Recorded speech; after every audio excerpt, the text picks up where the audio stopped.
Would you like to have even, balanced hands that are free to play musical fills around the kit?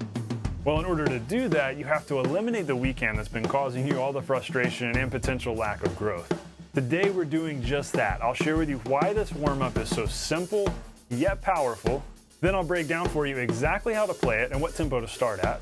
Then I'll teach you the 3 big essential technical skills you really have to have a good grasp on to nail this exercise. This exercise is so cool because it works both hands evenly, as well as your singles, doubles, and your hand-to-hand coordination all at the same time. Let's dive in. You can do this.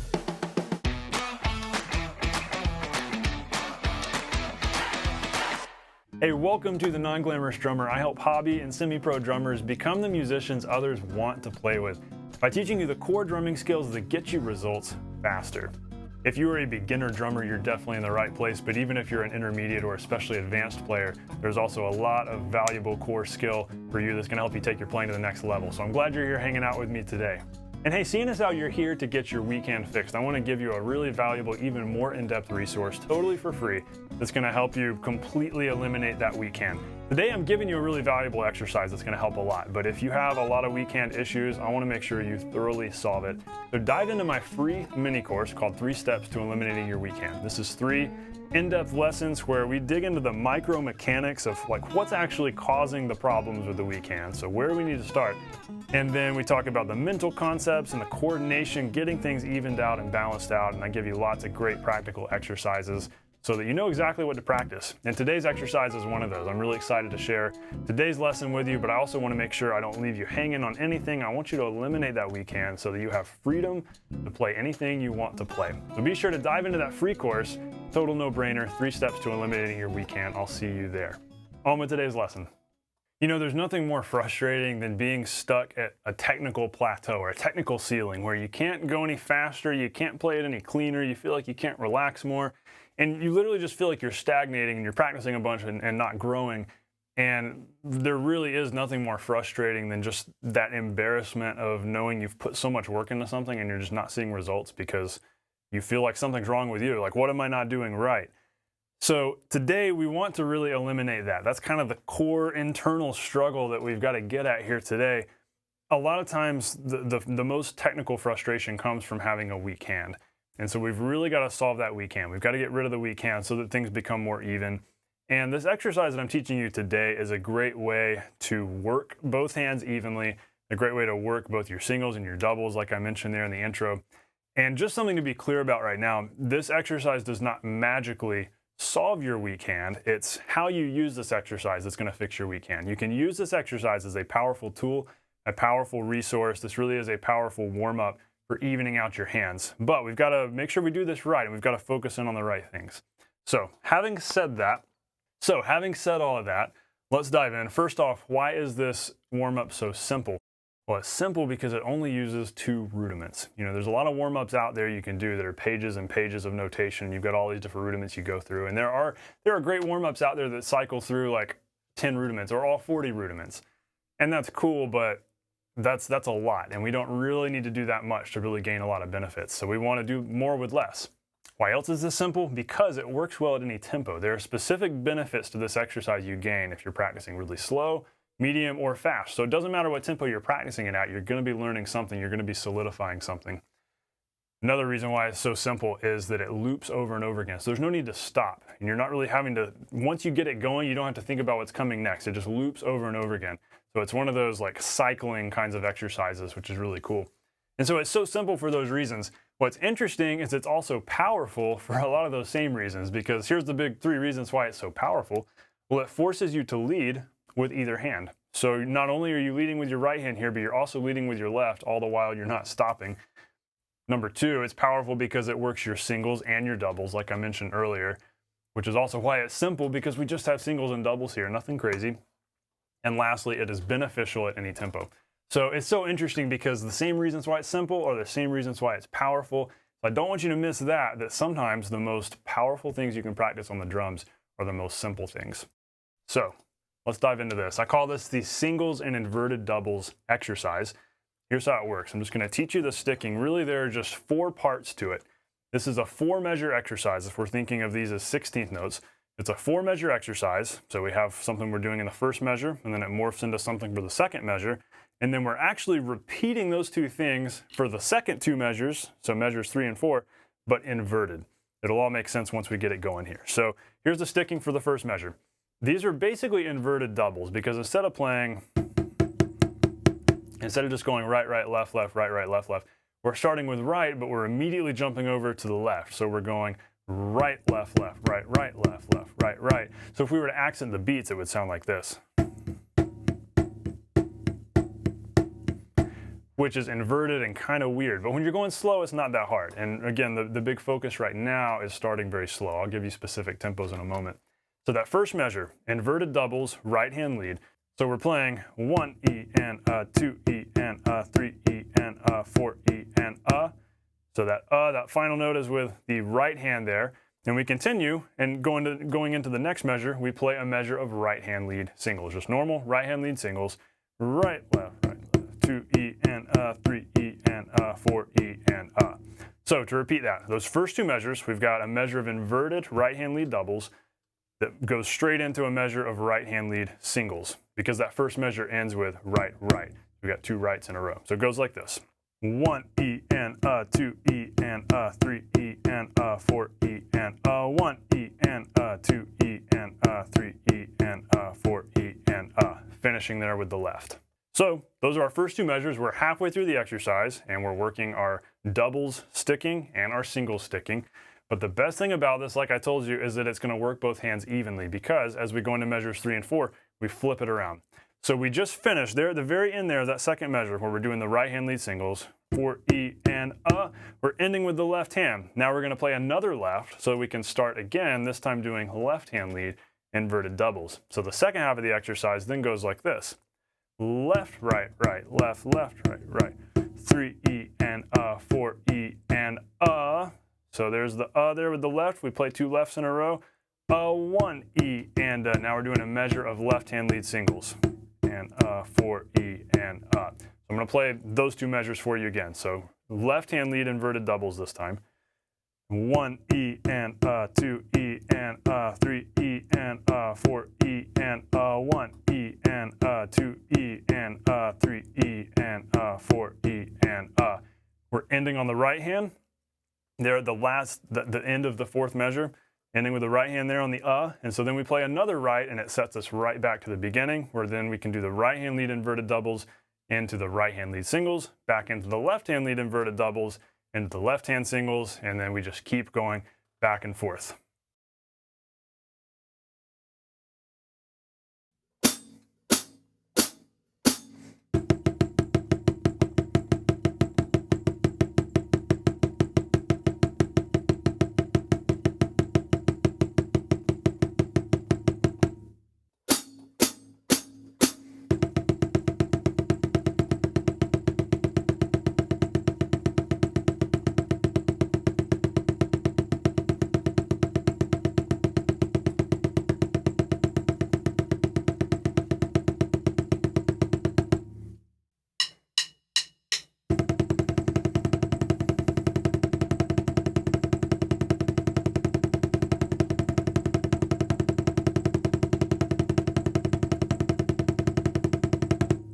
Now, don't get me wrong, this is a simple exercise and a powerful exercise, but it's also challenging because you have to really learn this sticking. There's some muscle memory involved here, and that's why I say it builds your hand-to-hand coordination. I think this is just as challenging as any paradiddle pattern because you're having to think about how is this transitioning into this, and then how making sure I'm keeping it straight and remembering, okay, I'm on the right-hand lead inverted doubles, which means I'm going to the right-hand lead singles next.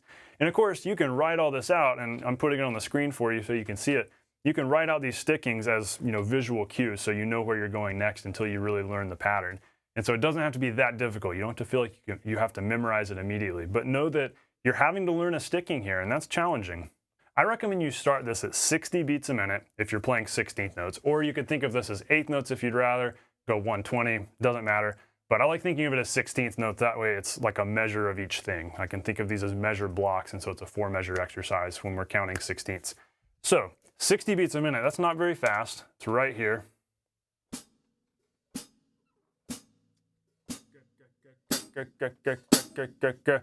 Slow enough that as soon as you're starting to understand the pattern and how you're switching back and forth between them, you should be able to do this smoothly. At this tempo, the goal is to play every note evenly, everything the same volume, so that the whole exercise literally just sounds like.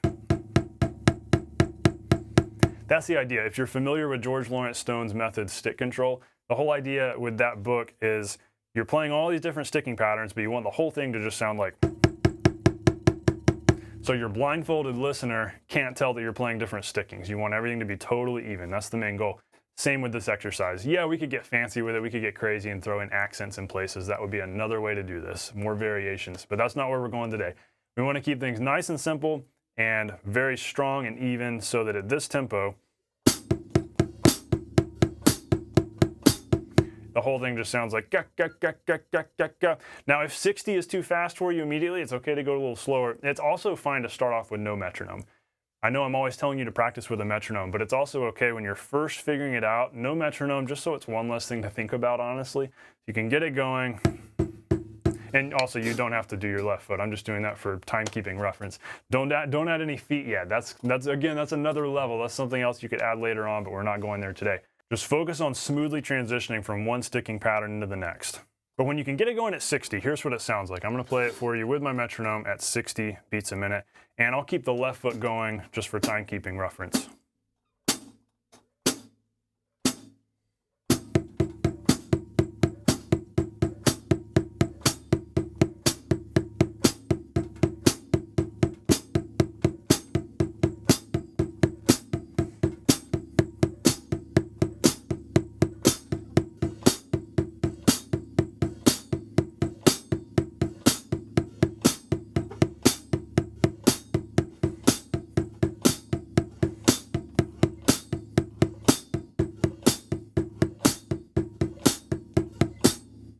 And remember, technically, to end it correctly, you want to go right, right, whenever you finish. That way it finishes on the right hand. Our first, most primary core goal here is to learn the sticking and therefore build hand-to-hand coordination. So don't be in a hurry to go fast with this, especially if you don't have a good handle on doubles technique, which we'll talk about in a moment. I told you I'd share with you the 3 technical skills you really have to learn first to master this exercise and to get it up to tempo. Double skills are one of those. We'll cover that in a minute. But right now, go really slow because our focus is just hammering out singles. Everything we play, we're just treating these as singles. So we're wristing out. We're not thinking, doubles, kind of rebound stuff. Not doing any of that here because we're going slow. We're just playing a bunch of singles, same volume, which can be loud right now, and get everything nice and even, learn that sticking. 60 beats a minute is a great first goal for doing that. And then you can also start practicing more softly while still staying at 60,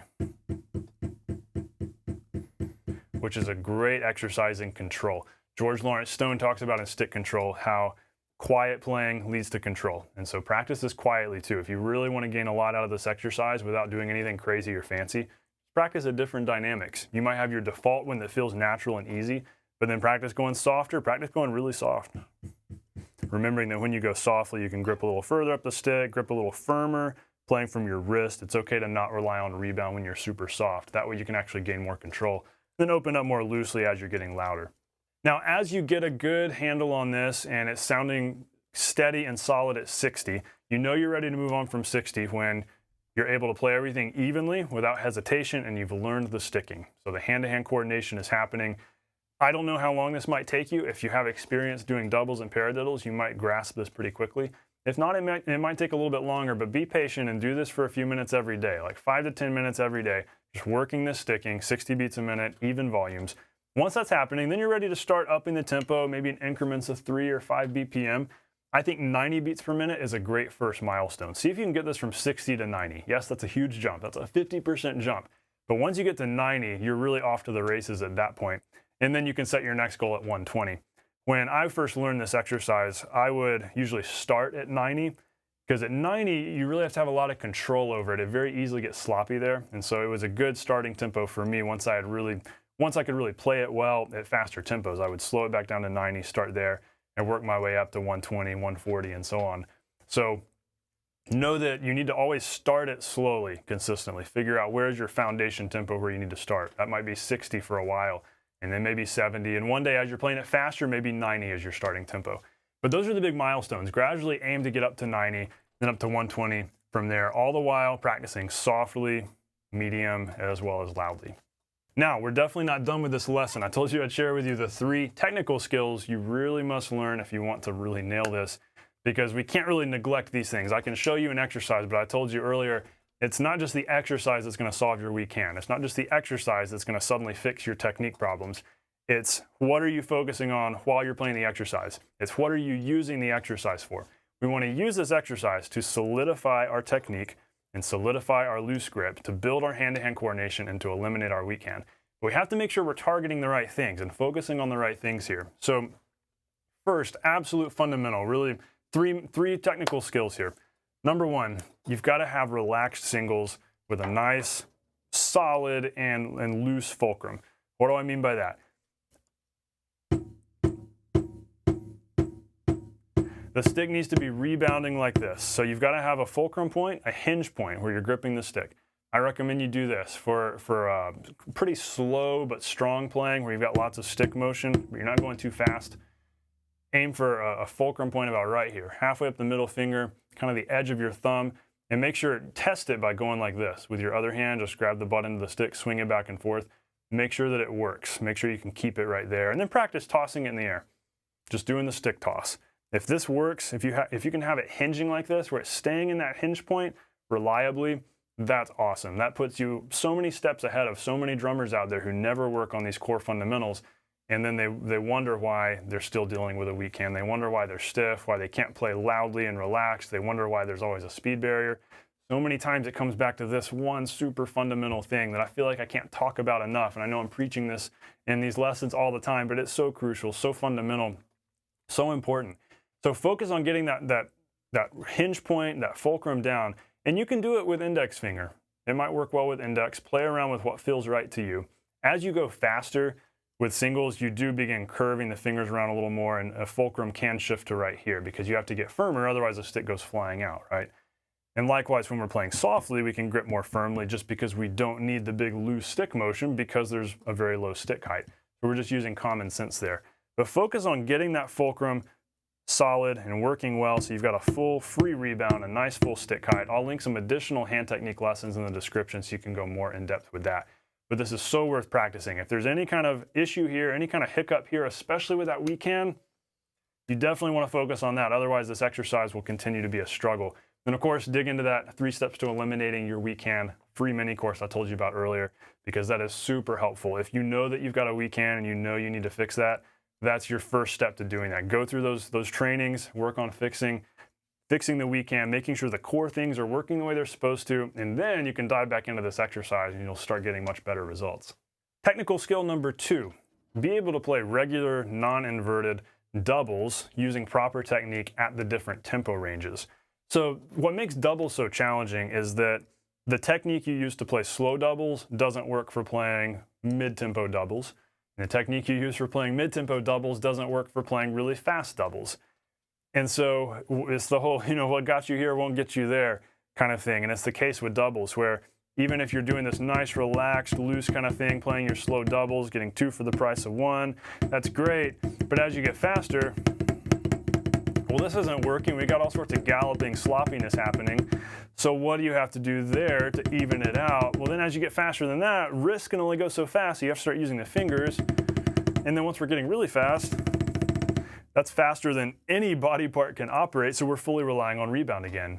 So I'll give you a quick crash course on all of this and link some trainings below to go more in depth with doubles if you feel like that's a struggle or an area you know you really need to work at. When you're playing really slow doubles, you want to focus on that 2 for the price of 1, where you're able to do this. Now, remember, I told you a minute ago, when we're doing this warm-up, this exercise I'm teaching you today, we're not focusing on doing that at first because we want to just play everything as singles, hammer it all out. But as you get faster, once you get into that 90 beats a minute, 100 beats a minute range, you do have to start incorporating doubles technique. Otherwise, it starts getting really stiff. And so you have to have a natural flow there and getting into those smooth doubles. So practice your 2 for the price of 1. Just tossing the stick down, dropping the stick, honestly, not even throwing it much. Dropping it, letting it bounce twice, and figuring out, all right, what do I need to do to make that happen faster? A little bit more pressure, a little bit more volume. The tighter you squeeze, the quicker that happens.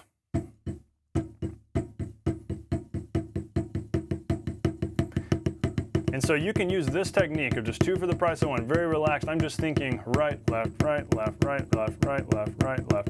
That'll work till you get to about 100 beats a minute. And then when you get there, suddenly it gets a little sloppy. You really start to hear a it starts to gallop a little bit.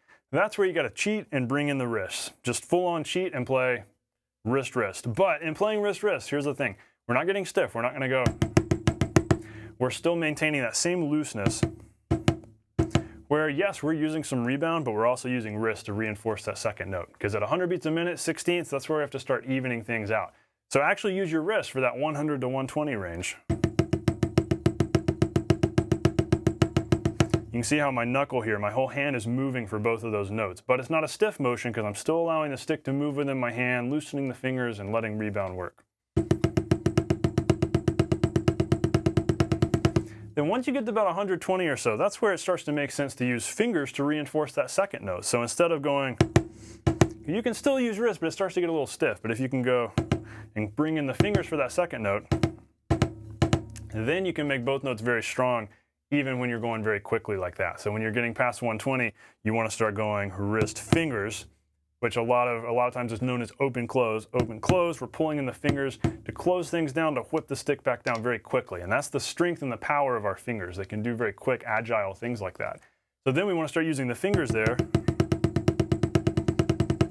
And then once you're to like 180, 200, once you get to crazy fast doubles, that's where it's faster than even the fingers can operate. And so that's where you're just having to press down a little bit more, firm fulcrum, and just use rebound to sit here and go like that. So firmer grip, more of an index fulcrum, like that, so that you can play those quicker doubles. And it does become physically impossible to play them super loudly as you get really fast, just because that's what the laws of physics dictate. And if you're going to play them very loud, it requires so much strength and so much motion. Our forearms and our wrists can't possibly move that fast. So you do have to get quieter at that point. But I'll link some additional lessons below for all the detail you need on that. Something super helpful with incorporating fingers is practicing the French grip exercise, where you're using just your fingers to propel the stick. And then flip your wrist over, twist your arm over, and practice doing that same thing with an American grip, using the fingers just like that. That way you're really activating them, training them to work, so that when you need them to work, when you're getting your doubles more quickly, they're ready to just jump in. You can seamlessly go from rebound to wrist to fingers, and then back to rebound when you get really fast. And so always be working on those doubles, because that's going to really come into play with this warm-up exercise as you get it faster. And technical skill number 3. So I've been telling you how this powerful warm-up helps a lot with hand-to-hand coordination. And simply practicing it will directly help with that. But that might be a weak area. You might be having trouble getting the sticking together. And so just working the hand-to-hand coordination might be an area in which you need to focus. So a couple things you can do here. One is actually accent one hand or the other. So that would mean playing it like this.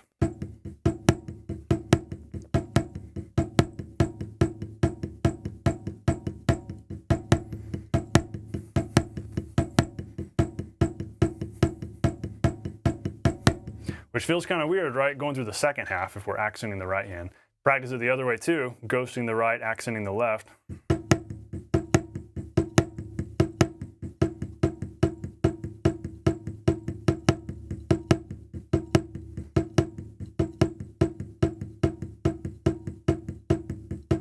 And so on. That can really help you with really paying attention to what each hand is doing. And you can take that same approach with paradiddles. I actually have a lesson here on the channel about that. I'll link that below too. Where what we want to do is practice accented paradiddles, because it helps our ear better connect with each hand. So instead of just mindlessly playing a sticking and just going, and just playing paradiddles, sometimes we get going into a sticking and we just kind of forget what we're actually doing. And that's when things get sloppy and messy. But if you accent one hand or the other, you hear a rhythm come out of it, you hear a melody come out of it, and it helps your ear better connect with that accented hand. So with paradiddles, you could play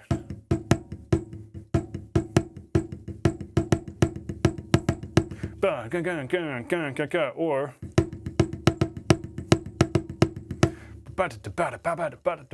and it helps you better fully coordinate your hands, because you're more aware of what each is doing. You're having to pay attention to one hand while keeping the other hand going, then pay attention to that hand while keeping the other hand going. So that really solidifies the hand-to-hand coordination. So you can either do accented paradiddles, or you can just straight up do one accented hand when doing this warm-up I'm teaching you today. That can be super beneficial, because that hand-to-hand coordination is essential for really mastering this, and that can help you with solidifying the sticking. All right, as we wrap up today, I have a question for you. Do you have a go-to pad warm-up that you use every day, or at least every time you sit down to practice? Of course, if you don't, this is a great one. But if you have a go-to pad warm-up, I'd love to hear about it. Sometimes even something as simple as just playing singles. That is a great way to start off a practice session. Just sit there and play singles, one hand at a time and then alternating. But beyond something super, super simple like that, today's exercise is a great warm-up because of how well-rounded it is and how you can practice it slowly and just focus on evenness, practice it more quickly, focusing on fluidity and really incorporating your doubles and mixing your singles with your doubles. It helps. It's so tremendously powerful as you get faster and faster because you hit all these different challenge points along the way. And this exercise will expose other weaknesses as you get faster.